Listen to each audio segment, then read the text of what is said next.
আসসালামু আলাইকুম। দুপুর ২টা বেজে ৩০ মিনিট। আজ রবিবার। বাংলাদেশ বেতার কক্সবাজার।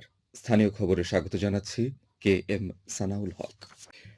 গণভোটে হ্যাঁর প্রচারণায় প্রজাতন্ত্রের কর্মচারীদের সামনে কোনো আইনগত বাধা নেই বলে জানিয়েছেন প্রধান উপদেষ্টার বিশেষ সহকারী অধ্যাপক আলী রিয়াজ। তিনি বলেছেন, এবারের গণভোট কোনো দলকে ক্ষমতায় বসানো কিংবা কোনো দলকে ক্ষমতায় যেতে বাধা দেওয়ার এজেন্ডা নয়। এটি রক্তের অক্ষরে লেখা জুলাই জাতীয় সনদভিত্তিক রাষ্ট্র সংস্কারের এজেন্ডা, যা বাংলাদেশের সকল মানুষের। এই গণভোট হল জনগণের সম্মতি নেওয়ার একটি প্রক্রিয়া, যার মাধ্যমে নির্ধারণ হবে আগামীর বাংলাদেশ কোন পথে চলবে। গণভোটের প্রচার ও ভোটার উদ্বুদ্ধকরণের উদ্দেশ্যে বিভাগীয় কর্মকর্তা ও প্রতিনিধিদের মতবিনিময় সভায় প্রধান অতিথির বক্তব্যে তিনি এসব কথা বলেন। গতকাল রাজধানীর বিয়াম ফাউন্ডেশন মিলনায়তনে এ সভার আয়োজন করে ঢাকা বিভাগীয় প্রশাসন। ঢাকা বিভাগের কমিশনার শরফুদ্দিন আহমেদ চৌধুরীর সভাপতিত্বে সভায় প্রধান উপদেষ্টার বিশেষ সহকারী মনির হায়দার সহ সংশ্লিষ্টরা উপস্থিত ছিলেন। আলী রিয়াজ বলেন, প্রজাতন্ত্রের কর্মচারীরা কেবল কর্মকর্তা-কর্মচারী নন, তারা একই সঙ্গে নাগরিকও। তাই রাষ্ট্রের ভবিষ্যৎ কাঠামো নির্ধারণে নাগরিক দায়িত্ব পালনের প্রশ্নে তাদের ভূমিকা গুরুত্বপূর্ণ। ত্রয়োদশ জাতীয় সংসদ নির্বাচনে মনোনয়নপত্র বাছাইয়ে রিটার্নিং কর্মকর্তাদের আদেশের বিরুদ্ধে করা আপিলের শুনানির শেষ দিন আজ।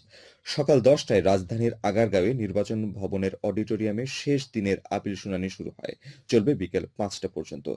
নির্বাচন কমিশন সূত্রে জানা গেছে, আজ অবশিষ্ট আপিলের শুনানি গ্রহণ করা হবে। এখন পর্যন্ত ৪০০ জনের মনোনয়নপত্র বৈধ ঘোষণা করেছে কমিশন। বাতিল হয়েছে ২০০টি আবেদন। স্থগিত রয়েছে ৩০টি। গতকাল শনিবার ১১২টি আবেদনের শুনানি গ্রহণ করা হয়। এতে ৪৫টি আপিল মঞ্জুর হয়। এর মধ্যে মনোনয়নপত্র বাতিলের বিরুদ্ধে মঞ্জুর হয়েছে ৪৩টি আবেদন এবং মনোনয়নপত্র গ্রহণের বিরুদ্ধে মঞ্জুর হয়েছে ২টি আবেদন। কমিশনের ৩৭টি আপিল নামঞ্জুর হয়েছে। এর মধ্যে মনোনয়নপত্র বাতিলের বিরুদ্ধে নামঞ্জুর হয়েছে ১৩টি আবেদন এবং মনোনয়নপত্র গ্রহণের বিরুদ্ধে নামঞ্জুর হয়েছে ২৪টি আবেদন। এছাড়া শুনানিকালে ৯টি আপিল আবেদন প্রত্যাহার করে নেওয়া হয়েছে এবং ২জন আপিলকারী অনুপস্থিত ছিলেন। আর ১৯টি আপিল আবেদন অপেক্ষমাণ রাখে কমিশন।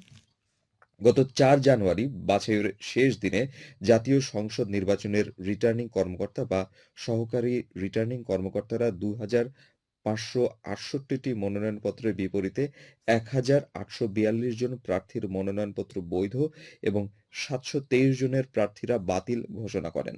এর পরিপ্রেক্ষিতে রিটার্নিং কর্মকর্তার সিদ্ধান্তের বিরুদ্ধে নির্বাচন কমিশনে মোট ৬৪৫টি আপিল আবেদন করা হয়েছে। তফসিল অনুযায়ী ২০ জানুয়ারি প্রার্থিতা প্রত্যাহারের শেষ তারিখ। রিটার্নিং কর্মকর্তা চূড়ান্ত প্রার্থী তালিকা প্রকাশ করে প্রতীক বরাদ্দ করবেন ২১ জানুয়ারি। নির্বাচনী প্রচারণা শুরু হবে ২২ জানুয়ারি। প্রচার চালানো যাবে ১০ ফেব্রুয়ারি সকাল ৭:৩০ পর্যন্ত আর ভোট গ্রহণ করা হবে ১২ ফেব্রুয়ারি। আগামী ১২ ফেব্রুয়ারি অনুষ্ঠিতব্য ত্রয়োদশ জাতীয় সংসদ নির্বাচন ও গণভোট অবাধ, সুষ্ঠু ও নিরপেক্ষভাবে সম্পন্ন করার লক্ষ্যে নির্বাচন কর্মকর্তা বিশেষ বিধান আইনের ধারা সম্পর্কে সচেতন হয়ে নির্বাচনী দায়িত্ব পালন করতে কর্মকর্তা-কর্মচারী ও শিক্ষকদের প্রতি অনুরোধ জানিয়েছে সরকার। নির্বাচনী দায়িত্ব পালনে কোনো ধরনের অনীহা, অসহযোগিতা, শৈথিল্য বা ভুল তথ্য প্রদর্শন করলে আইন অনুযায়ী সংশ্লিষ্টদের বিরুদ্ধে ব্যবস্থা গ্রহণ করা হবে। সম্প্রতি মন্ত্রিপরিষদ বিভাগ থেকে সব মন্ত্রণালয়ের সচিবদের কাছে এ বিষয়ে চিঠি দিয়ে নির্বাচন কর্মকর্তা বিশেষ বিধান আইন ১৯৯১ এর বিধান অনুসরণ সংক্রান্ত পরিপত্র সংশ্লিষ্ট সবাইকে জানাতে বলা হয়েছে। মন্ত্রিপরিষদ বিভাগের চিঠির ধারাবাহিকতায় শিক্ষা মন্ত্রণালয়ের মাধ্যমিক ও উচ্চশিক্ষা বিভাগ ও এর আওতাধীন সকল অধিদপ্তর, দপ্তর ও শিক্ষা প্রতিষ্ঠানকে এই নির্দেশনা কঠোরভাবে অনুসরণের নির্দেশ দিয়ে পত্র পাঠিয়েছে। মাধ্যমিক ও উচ্চশিক্ষা অধিদপ্তরের সহকারী পরিচালক মোহাম্মদ খালিদ হোসেন মন্ত্রণালয়ের পত্র পাওয়ার বিষয়টি নিশ্চিত করেছেন। আসন্ন নির্বাচনে বিপুল সংখ্যক শিক্ষক ও সকল মন্ত্রণালয় ও বিভাগ এবং সরকারি, আধা-সরকারি, স্বায়ত্তশাসিত, আধা-স্বায়ত্তশাসিত অফিস বা প্রতিষ্ঠানের কর্মকর্তা-কর্মচারীদের মধ্য থেকে এবং কোনো ক্ষেত্রে বেসরকারি অফিস থেকেও প্রয়োজনীয় সংখ্যক কর্মকর্তা-কর্মচারী ভোট গ্রহণ কর্মকর্তা হিসেবে দায়িত্ব পালন করবেন। তারা সবাই নির্বাচনী কর্মকর্তা হিসেবে গণ্য হবেন এবং সরাসরি নির্বাচন কমিশনের নিকট দায়ী থাকবেন। টেকনাফ উপজেলায় সূর্যমুখী ফুলের চাষ বাড়ছে ব্যাপকভাবে। আর্থিকভাবে লাভবান হওয়া কৃষকেরা এই ফুল চাষে আগ্রহী হয়ে উঠছেন। স্থানীয় চাষিরা জানান সূর্যমুখী ফুলের তেল রান্নার কাজে ব্যবহৃত হয় এবং বীজ বাজারে বিক্রি করা যায়। উপজেলা কৃষি কর্মকর্তা মোহাম্মদ হুমায়ুন কবির জানান, অর্থকরী ফসল হওয়ায় সূর্যমুখী ফুল চাষে কৃষকদের উৎসাহিত করতে বিনামূল্যে বীজ, সার, কীটনাশক সহ কৃষি উপকরণ বিতরণ করা হয়েছে। এছাড়া উপজেলার উপসহকারী কৃষি কর্মকর্তারা মাঠ পর্যায়ে পরামর্শ দিয়ে যাচ্ছেন। তিনি আরো জানান, চলতি মৌসুমে উপজেলার 25 হেক্টর জমিতে সূর্যমুখী ফুলের চাষ হচ্ছে।